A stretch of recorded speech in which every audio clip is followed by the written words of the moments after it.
So, over the duration of my illustrious career as a content creator, I've received a lot of dumb comments. And that's just the part of the job. People are gonna feel a certain way, they're gonna say certain things, most of the time it's gonna be kind of silly. If you don't want to be perceived by millions of people and therefore forced to understand the net level of intelligence of the internet, this isn't really the job for you. However, amongst all of the dumb comments I've ever received, the dumbest one I've ever received, which is one I receive quite often, mind you, is keep politics out of anime. And while on the surface level, this comment might seem like it makes a fair amount of sense, a lot of people use anime and fictional pieces of media as an escape from the real-life horrors of the world. And thus the idea that somebody like me, who makes their entire living talking about fictional pieces of media, interrupting these conversations about fictional pieces of media with real-life lessons based off political things that are happening right now in our very own real world, might seem a bit jarring. However, if you literally just peel one layer off the onion, you'll realize that the ability to separate politics from anime is not up to me as a consumer. That is up to the author creating the piece of fictional material. See, I don't interject political talk into a video about Naruto because I want to talk politics. I insert pieces of literary understanding of what I'm talking about based off what I believe Kishimoto is trying to say. There is no piece of media so fictional that it is not based off anything that exists here on Earth. In an anime, more often than not, a lot of the themes derived from that story are based off real life things, mostly political, that happened right here on Earth. So when I'm told to keep politics out of anime, my legitimate only response to that comment is that it's not up to me to keep politics out of anime. You're just too stupid to realize that politics have always been a part of anime. And today, I'd like to elucidate that point, because today I want to talk about some of the biggest anime on Earth and the political lessons they were trying to teach you. Because today we're talking politics have always been a part of anime. You were just too stupid to notice. But before we get to diving into anything political, guys, please, for me, like this video, subscribe to the page, and hit that noti bell. And if you're looking for one additional Nick video a week, guys, we have restarted the Naruto reaction series, and we just finished the Land of Waves arc. You can find that using the fourth wall link in my description below. See, the irony of anime's explosion in popularity over the last couple of years is that for some reason, a dark underbelly of the anime community has appeared. A dark underbelly that not only loves anime, but also holds far-right ideals, which is incredibly ironic and kind of the reason we're making today's video, because almost literally every single anime that has any kind of semblance of political themes rallies so hard against these very same viewpoints that a lot of anime fans espouse. And thus today, I want to talk about 5 anime that I genuinely believe a lot of people are missing the point of. Stories to me that felt so clearly and obviously political that missing the point means that you either have no historical knowledge whatsoever or the reading comprehension of a 3rd grader. And thus, I want to open up today's video talking about something relatively topical. One of the most popular anime in existence, and an anime that ended recently. Attack on Titan. See, Attack on Titan to some is a skin-based mech story. A story about little people against big people. The Scouts versus the Titans. And the most important thing that a lot of people take away from the story is the fact that it was kind of cool to watch Levi slice up the Beast Titan. Oh, and yeah, Erwin's speech was cool as well. Now, I'm not gonna sit here and say that everybody who watched the show wasn't able to pick up on the total shift that happened when Eren and the rest of the crew were finally able to realize that they were on Paradis Island, which is apparently not the whole world. Because regardless of whether or not you're able to pick up on the political tones of Attack on Titan, anybody with a fully functioning brain can pick up on the fact that it goes from a story about battling against Titans to a story about battling against the world. However, it is at that moment in time that a lot of Attack on Titan fans lost the plot of this story entirely. See, without doing any deep thinking or theorizing whatsoever, it is incredibly easy to deduce that Attack on Titan is a story about a minority group of people who were vilified for the actions of their ancestors. That's easy to comprehend, right? The citizens of Paradis Island, also known as the Eldians, are descendants of Ymir, and thus every single one of them technically has the ability to turn into a Titan, an ability that the Eldians use to essentially take over the world. And thus, because nobody had the technology to kill Titans, and only the Eldians had the ability to turn into Titans, they were able to rule the world unchallenged for a very long time. Now, unfortunately for everybody who existed under the Eldians, they weren't the best rulers, and thus because a couple of key Eldians felt empathy for those they were were ruling over rather cruelly. They betrayed the Eldian cause, and slowly but surely the Eldians were taken out of power. And as recompense for the sins of the ruling Eldians, all Eldians, after they lost the war against the people they'd ruled over for hundreds if not thousands of years, were stripped of basically all of their rights, moved into ghettos, and treated as second-rate citizens. And while some of you might be thinking, well, Nick, how can you make the idea that some people can turn into giants political? To which I would respond to by saying that Isayama so clearly modeled the Eldian experience off the Jewish experience of the 1920s, 30s, and 40s that it's almost offensive. Oh, but Nick, the Jews couldn't turn into giants. Yeah, I'm well aware. I'm 5'7". See, if some of you have ever asked the question, why do people hate the Jews so much?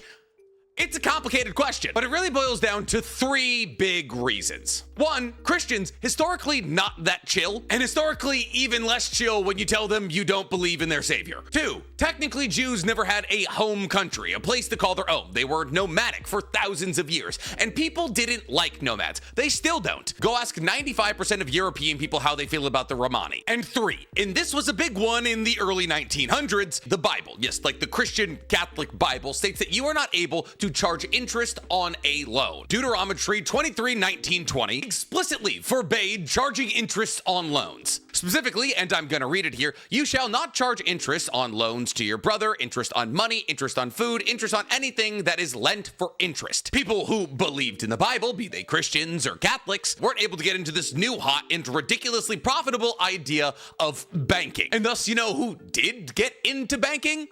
Jewish people, by and large. And because of this, a fair amount of Jewish people got wealthy off the back of Christian people defaulting on their loans. And boom, through genuinely no fault of the Jewish people, simply because they could get into a job that Christian people couldn't so long as they were actually listening to the thing that they're supposed to listen to, a Jewish ruling class appeared. Now, in actuality, it wasn't a Jewish ruling class, but when a bank forecloses on somebody's home, rarely is that person as upset with the institution as they are with the people who they see when dealing with said institution. It's like somebody missing their flight and deciding to yell at the woman working at the desk rather than yelling at American Airlines. It's easier to yell and direct your anger at a person with a face than it is at an entire institution. And thus fascists throughout the 20s, 30s, and 40s were able to take this hatred towards the Jews, especially after the collapse of the German economy after World War I, and banned all of that hatred towards the minority group, which was the Jews, thus unifying fascist Germany under one belief, that the collapse of the German economy was because of the Jews. And thus the Jews were stripped of everything they had, specifically on one night, which in German is known as Kristallnacht, called so because on this night German citizens took to the street and broke the glass that was on the forefronts of all Jewish companies, like their big old windows. After this, Jews were stripped of their companies, stripped of their homes, put into ghettos, sent to concentration camps, given yellow stars of David to wear on their clothing so everybody would know that they were Jewish, and if they were ever found without said stars, they were either punished or killed. And this is literally exactly what happens in Attack on Titan. Not only are the Eldians directed to live in the ghetto, but they're also given yellow badges to identify themselves as Eldians. The technology used in the war that takes place at the end of Attack on Titan all matches that of a World War II era. And the literal only difference is that the Eldians have the capacity to fight back against this fascism. And if some of you are thinking, well, that's a pretty big difference and thus this isn't all that topical, the literal response from the Eldians to a fascist genocide of their people is Eren wiping out 80% of the population. So in turn, a genocide for your genocide. But for those of you who are paying attention to the post-credit sequence of the anime, you'll see that the world bounces back from this genocide, but is once again thrown into chaos in war. Because the idea of Attack on Titan isn't whether or not Eren did the right thing. The through line of Attack on Titan is that the fascist suppression of one minority group to unify everybody else in a singular cause only ever leads to bloodshed, and that bloodshed accomplishes nothing. The concentration camps didn't get rid of the Jews. Eren's purge of 80% of the population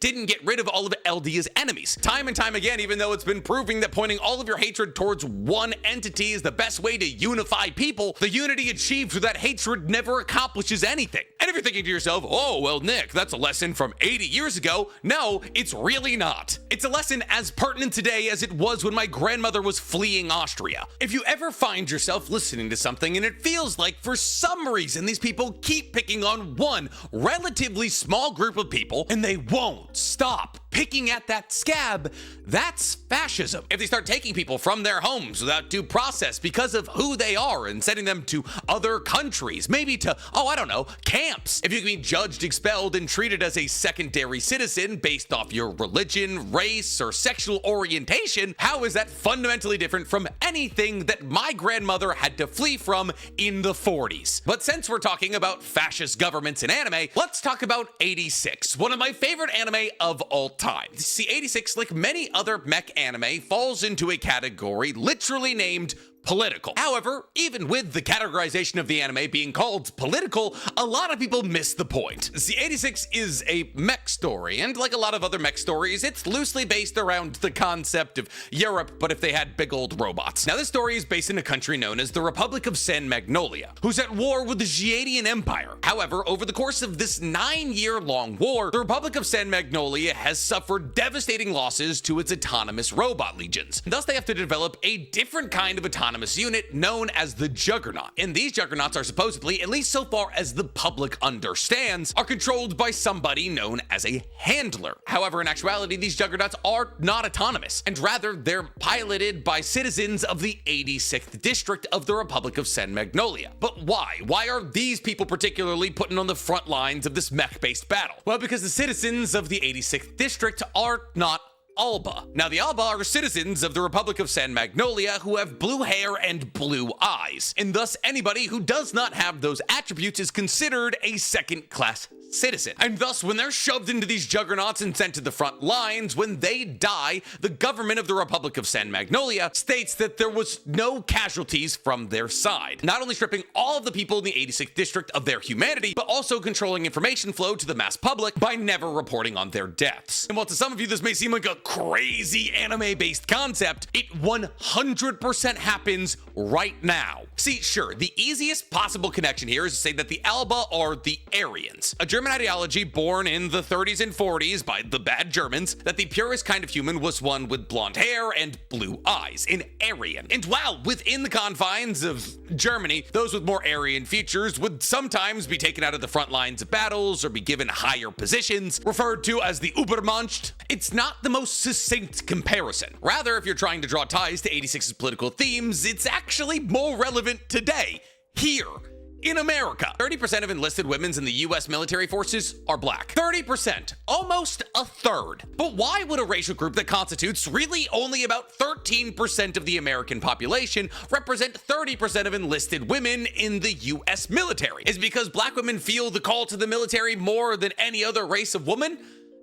No. See, there's a prevailing joke in American media that when army commercials start putting white guys again, you know they're getting desperate. And that's because the majority of military propaganda and the push to get people to join the military is actually directed at black and brown Americans. But Nick, how? Well, lesson options and career paths and financial aid and heightened presence of military recruiters in black and brown majority high school areas creates a systematic, essentially assembly line of people who believe that their only way out of their bad situation is through the military. And that's done on purpose. But even if you don't want to talk about modern day politics, both America and Japan have a sordid past of using who the government identified as the non-desirables to fight on the front line without giving them any credit. We'll see whether it was slaves fighting for freedom in either the Revolutionary or Civil Wars, or the legions of all black, all Native American, or all Hispanic battlements fighting in World War I and World War II that got next to no credit for their accomplishments on the battlefields, or Japan's history of using Chinese or Korean slaves, yep, you heard me right, slaves, to build Japan's battlements, most specifically in World War II. Yeah, the 40s. Acknowledgement for the success of the war effort never trickles back to the minorities who made it happen. And if you don't think that's relevant today, did you know that in World War II, the war where code breaking and espionage became one of the most important facets of a successful war effort, that we used Native Americans, specifically Navajos, to communicate with each other across battle lines because there was no way for people, even if they did intercept the message, to decode Navajo. Navajo. Did you also know in one of the most famous photos taken of all time, the raising of the American flag in Iwo Jima, one of the 6 men seen raising that flag was a private first class by the name of Ira Hayes, a Pima Indian, a man who in this photo stood as the physical representation of the Native American effort in World War II. However, among our current administration's push to erase any and all DEI, anything in the government, they've purged any and all information that existed in the Defense Department, either about the Navajo Code Talkers or Private First Class Ira Hayes. Why? Well, because why would they get credit for the war effort? Why would their contribution be acknowledged? Oh, Nick, what about the other 5 Marines who lifted up the flag at Iwo Jima? There's also articles about all of them. But when you start focusing on the one Pima Indian and decide that his article needs to be gone, that's controlling information. That's the fascist playbook. And that's what 86 is about. Erasing any and all acknowledgement of a minority group fighting on the front lines and dying for your country is literally the core messaging of 86. It is not about Germany, it's about what's happening right now. There wasn't Jews fighting for Germany. There wasn't black men fighting for Germany. There wasn't gay men fighting for Germany. Oh, but Nick, 86 came out before this current administration. I'm aware this isn't the first time it's happened, and this is not just an American-based issue. Remember, I just said Japan also had a sordid past with doing this kind of stuff. But enough about political anime. Those are way too easy to understand that they're political. Let's talk about One Piece, a straight-up shonen. One Piece is one of, if not the most popular anime and manga of all time. And thus, as it is an incredibly popular IP, it's bound to bring a lot of eyes to it. And honestly, I don't know if that's for the best, because if there was a missing the point medal, the One Piece fandom would get it. Now, it's important to note that this video is only about you if you're feeling attacked right now. I fully acknowledge that this video is going out to more people than it probably even is about. I'm not saying you, the average viewer of One Piece, or this video is stupid. The shoe I keep talking about fits.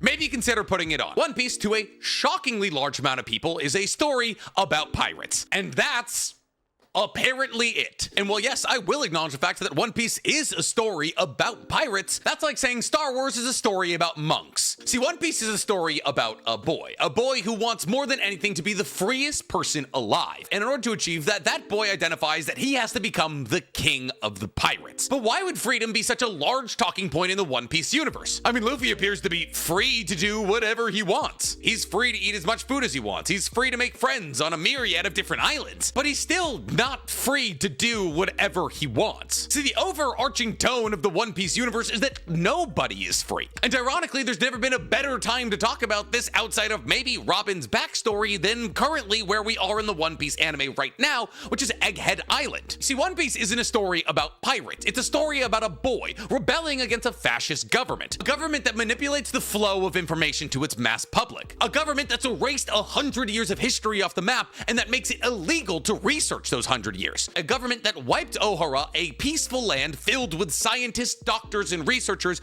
off the map because they looked into that blank period. And a government that's currently trying to do that exact same thing with Egghead Island. The government of the One Piece universe does not allow total freedom, and thus the only way to learn about the blank century is to find 4 incredibly remote road poneglyphs, use those 4 road poneglyphs as GPS markers, travel to the end of the Grand Line, and find Laugh Tale. All the while, the government of the One Piece universe props up the same 19 families who bent a knee to Emu 800 or 900 years ago to exist as consequence-free celestial dragons who are able to do whatever they want, as they exist as the upper crust, the top 0.0001% of the universe, made fat on infinite resources and free and unfettered access to slaves. Such free and unfettered access to slaves, mind you, that there's slave auctions. And should you ever break the rules of the government and try to live a free life, there's an entire island dedicated to housing all those prisoners. But Nick, what could any of that be about? Oh, I don't know, but does the limitation of access to information sound familiar to anybody? Does Piers Morgan as a character needing to stay on the run from the government and thus having a flying ship that the government can't get access to so he can write true news stories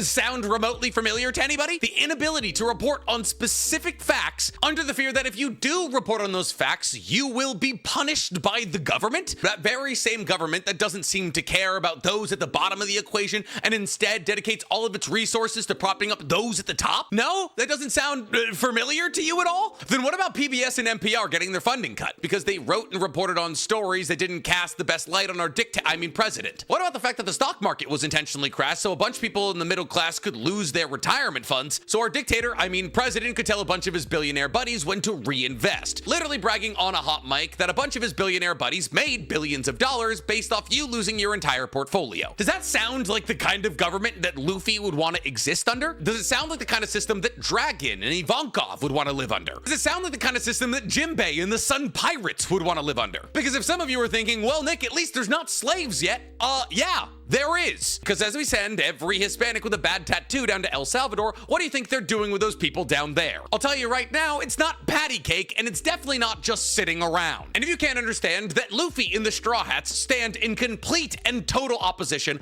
of all of this, then you're missing the point of One Piece. Because One Piece is not a story about pirates, because Luffy is literally a reincarnation of Nika, the god of freeing slaves. He has with him a researcher and archaeologist from an island wiped out for doing research, whose main goal in life, and therefore one of the main goals of One Piece, is to uncover what happened in the Void Century. And One Piece probably does the best job out of any fictional piece of literature to show just how far a government will go to suppress messaging they don't want out there, which will be made so painfully clear in the Egghead Island arc that if you don't get it, genuinely trade your brain in for a motor. But enough about One Piece. What about the story that I built my entire career on?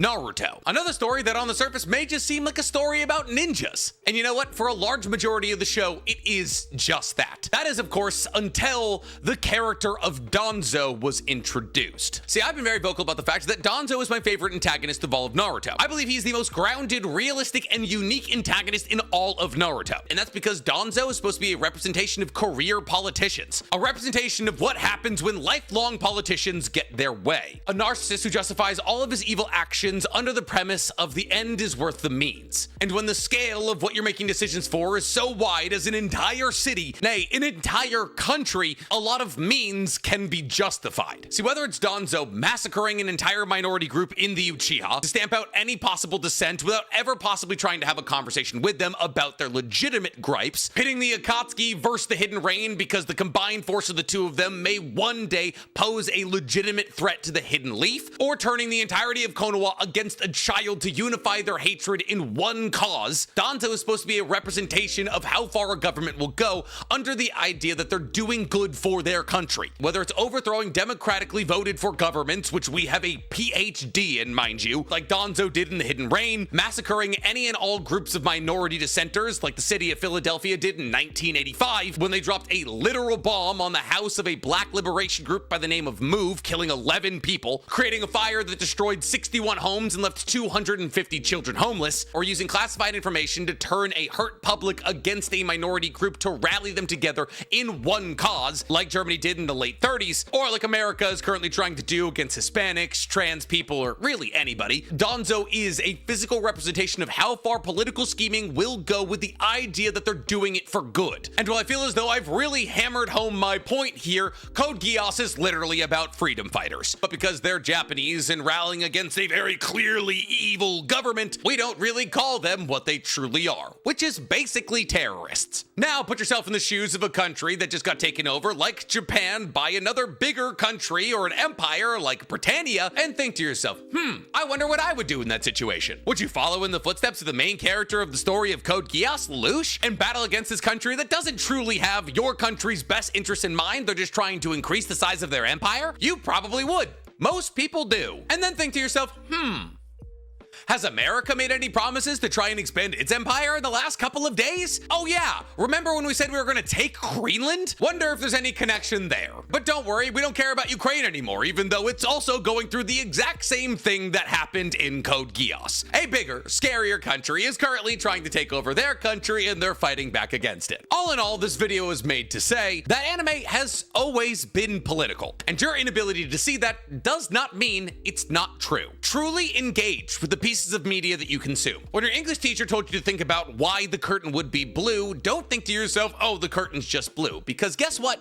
You're probably wrong. And even in the hypothetical universe where the author didn't mean anything by saying that the curtain was blue, the ability to apply your own experience and add meaning to what could be otherwise a meaningless experience is a big part of enjoying literature at its finest. So think critique, and understand. Think about what your favorite anime character would think about the situation you find yourself in. They probably talk about equality, friendship, coming together. They wouldn't talk about division, separation, and segregation. Unless, of course, your favorite manga is Drama Queen, in which case, I don't know, get stuffed. But I'm genuinely curious to hear from you guys. If you're gonna leave any kind of comment on this video, leave me a comment telling me something that you've genuinely learned from anime, because I am curious to hear that. And while you guys are down there, please, for me, like this video, subscribe to the page, and hit that noti bell. Now, if you'll excuse me, I have to go probably be deported for making this video in the first place.